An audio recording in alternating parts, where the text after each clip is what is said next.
안녕하세요. 결혼한 지 2년 만에 남편하고 갈라서게 된 30대 여성입니다. 지금 제 기분은 저도 잘 모르겠습니다. 알터니가 빠진 듯 시원하기도 하고, 한편으론 허탈하기도 하고, 결혼할 때 이혼을 염두에 두고 하는 사람이 몇이나 되겠어요. 저도 그랬습니다. 4년이란 짧다면 짧지만 길다면 긴 시간 동안 남편을 만났고, 만나는 동안 저도 나름대로 확신이 있었기에 결혼까지 결심하게 된 것인데, 이혼은커녕 오히려 평생 남부럽지 않은 행복을 만들고 누리며 살아갈 줄 알았죠. 남편하고는 친구의 소개로 만났습니다. 좀 더 정확히 말하자면 원래는 남편 친구랑 제 친구랑 연애 중이었는데 이 커플이 여럿이서 어울려 만나기를 좋아하는 성격이거든요. 그래서 그둘이 남편과 저도 한번 만나보라며 소개 자리를 만들어준 거예요. 저희가 만약에라도 사귀게 된다면 더블 데이트도 하고 그러면 같이 캠핑도 하고 여행도 다니고 재밌을 것 같았다면서요. 그리고 그 두 사람이 어느 정도는 보는 눈이 있었던 건지 정말로 남편이랑 저랑 잘 맞았어요. 첫 만남에서부터 어색하고 그런 것보다는 오히려 얘기거리가 끊이지 않아서 신기할 정도였다니까요. 그래서 이후로 저희는 누가 먼저랄 것 없이 연락을 주고받고 만남을 이어가다가 본격적으로 사귀기 시작했죠. 그런데 친구들도 몰랐던 사실이 있었던 게 그건 바로 남편의 집안 형편이라던가 가족관계라던가 그런 거야 사실 어지간한 친구 사이가 아니면 파악하기 쉬운 건 아니잖아요. 그렇다고 그런 걸 대놓고 묻는 것도 흔치 않은 일이고 그래서 친구들이 알면서도 저에게 말을 안 했다거나 속였다곤 생각하지 않아요. 저도 처음엔 결혼 생각을 하고 만났던 게 아니다 보니 그런 것까진 궁금하지도 않았고요. 그런데 사귄 지 3년이 넘어갔을 때부턴 남편이나 저나 적은 나이도 아니고 하다 보니 양가에서 사귀는 사람이 있으면 한번 데리고 와보라던가 결혼 생각은 있는 거냐던가 말이 나오기 시작했죠. 그러면서 이제 남편하고 이런저런 이야기를 하다가 시댁에 관해서도 여러 가지를 알게 됐네요. 일단 듣기에 시부모님은 그냥 평범하신 분들 같았어요. 아버님은 50대 중반이 되셨을 무렵 건강상의 문제로 다니던 회사를 나오셨고 이후로는 그냥 무리하지 않는 선에서 지인분 사무실에 나가고 계신다 했죠. 어머님은 평생 전업주부로 사셨고요. 남편은 그런 시부모님께 유난히 잘하려고 드는 아들도 아니었고 그렇다고 저희가 연애를 하는 동안 두 분한테 자주 연락이 온다던가 그런 것도 없었습니다. 그래서 솔직히 남편과 시부모님의 관계라던가 그런 부분에 있어서는 별 걱정은 하지 않았네요. 그리고 좀 조심스러웠지만 남편에게 시부모님의 노후는 준비가 되어 있는지 묻기도 했었는데 그래도 회사 생활을 꽤 오래 하셨으니까 연금 나올 것도 있고 그렇다며 걱정하지 말라고 하더라고요. 결혼할 때 집은 못 해주셔도 어느 정도 도와주실 거라 하셨다면서요. 그래서 내심 안도했었죠.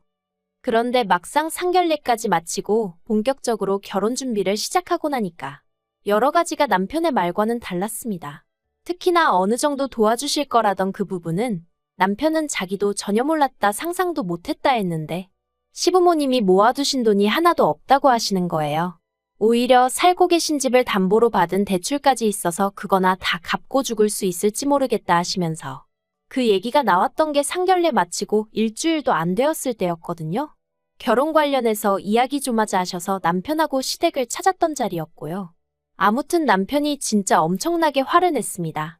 이런 중요한 이야기를 왜 그동안 자식들하고 아니 하다못해 장남인 저하고 상의 한번 한 적이 없으시냐 하면서 상견례 때는 그럼 거짓말 하신 거냐고?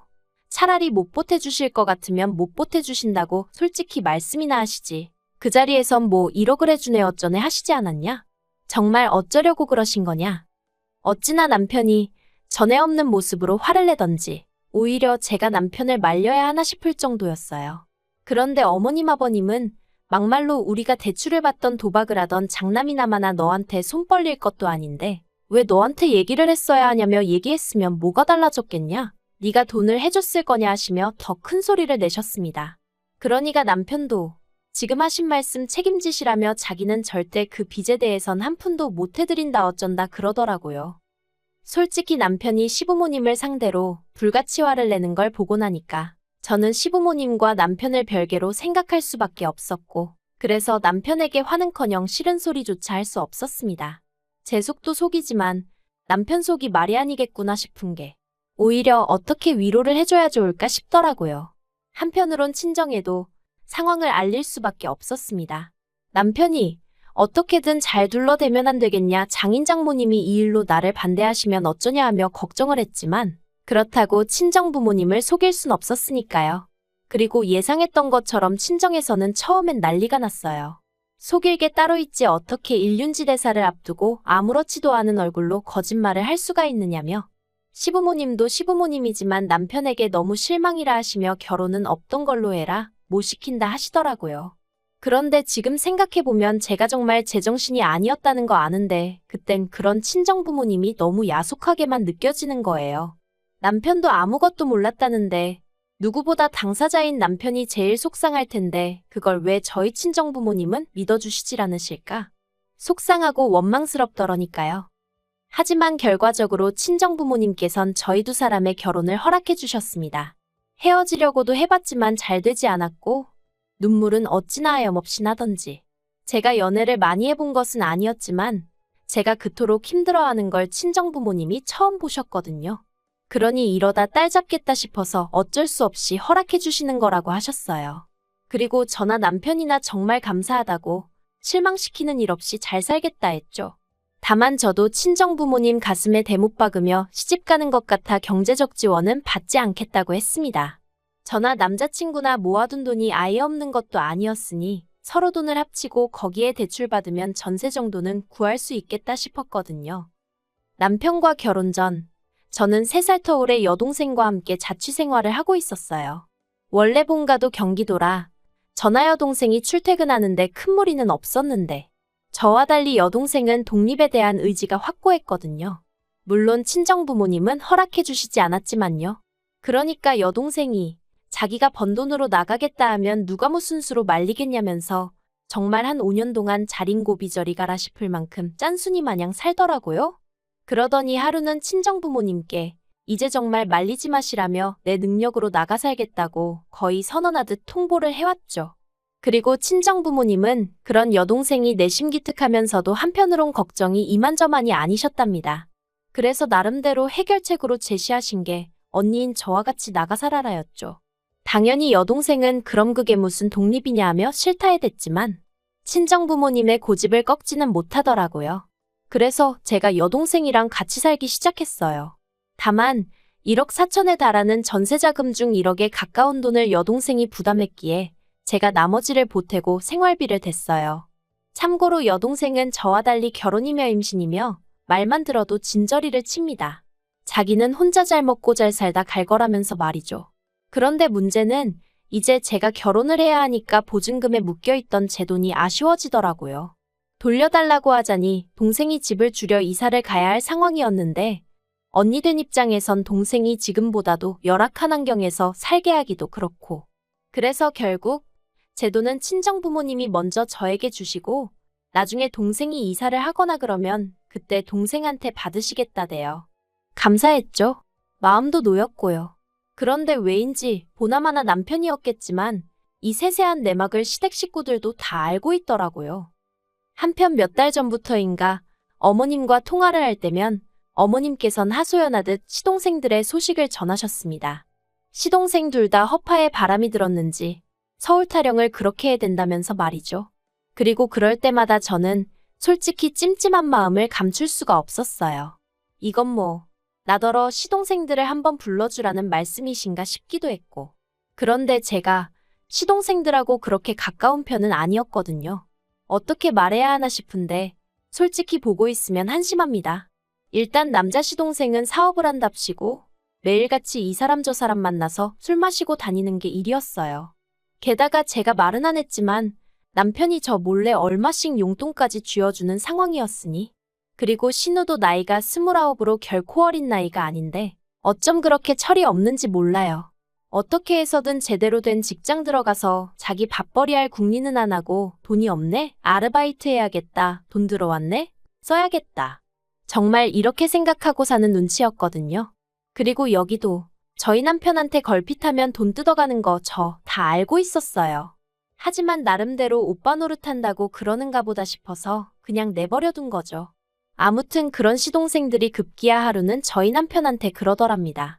서울에서 제 여동생이 혼자 산다지 않았냐? 언니랑 살던 집이라며 그럼 방도 하나 더 있을 거 아니냐? 거기에 자기 둘이 가서 살게 해달라고요.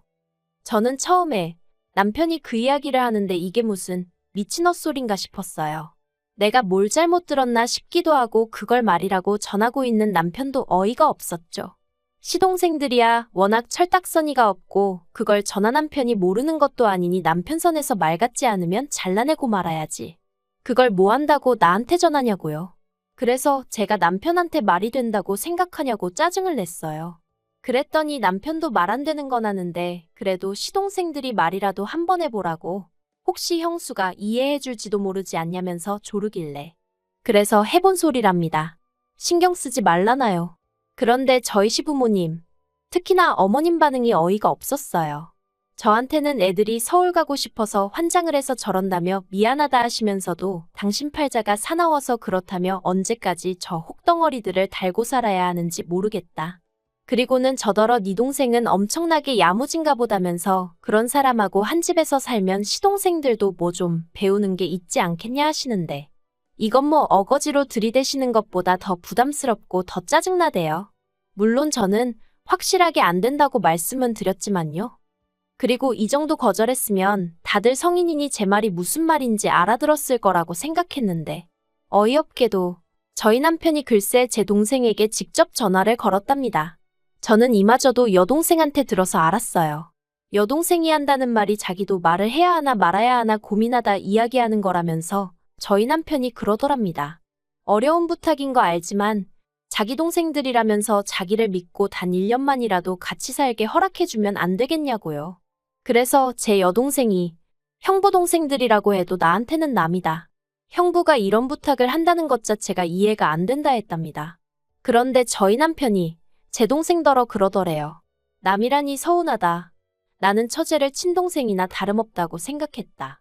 그리고 어차피 처제는 아침에 출근했다 저녁 늦게 나야 집에 오고 그럼 대낮엔 빈집이나 마찬가지인데 서로 마주할 만한 시간도 없을 거다. 저희 남편이 어찌나 억지를 쓰던지 결국 듣다 못한 제 여동생이 저희 남편더러 형부 이러시는 거 너무 불편하니까 앞으로 이런 이야기 하실 거면 연락하지 말라고 그랬답니다.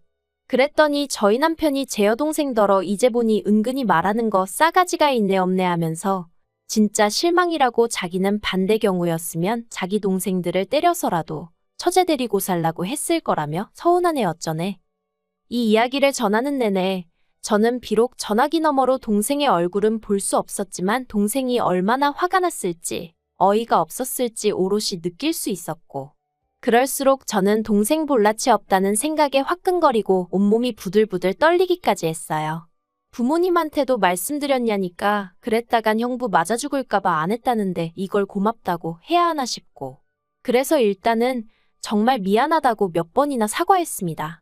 동생은 동생대로 언니도 참 어렵게 산다 하는데 진짜 쪽팔렸다니까요. 전화를 끊고도 한동안 분을 참을 수 없었고 저는 결국 퇴근한 남편이 집안에 들어서기가 무섭게 따지고 들었어요. 내 동생한테 전화했냐고 전화해서 정말 시동생들하고 같이 살아달라 어째달라 그딴 소리를 했느냐 했죠. 그랬더니 저희 남편이 처제는 그걸 촉새처럼 당신한테 일렀냐면서 한다는 소리가 당신이 처제를 걱정하듯이 나도 내 동생들이니까 안쓰러워서 부탁 좀 한 거라며 어차피 들어주지도 않는다는데 왜 이를 키우냐입니다.